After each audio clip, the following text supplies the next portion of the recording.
Canap Story. On va pas spoiler toute la suite du roman. Et vous, Bernard Fischli, vous avez écrit 4 tomes sur le voyage sans retour, 4 fois des personnages différents, 4 fois des mondes différents.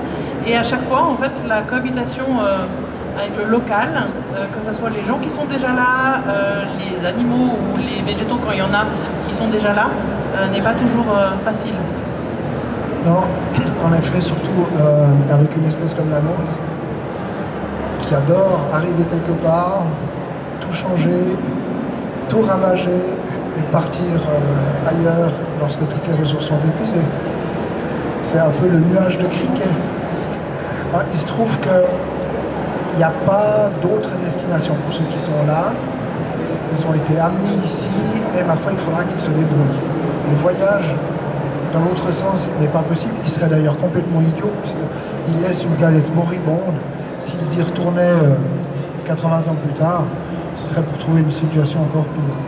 Donc, ils doivent demeurer sur place, s'adapter ou disparaître.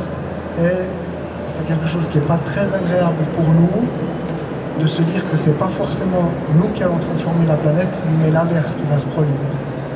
Et que l'espèce humaine devra s'adapter, se transformer pour pouvoir continuer à vivre sur cette planète-là. La question qui est posée, c'est évidemment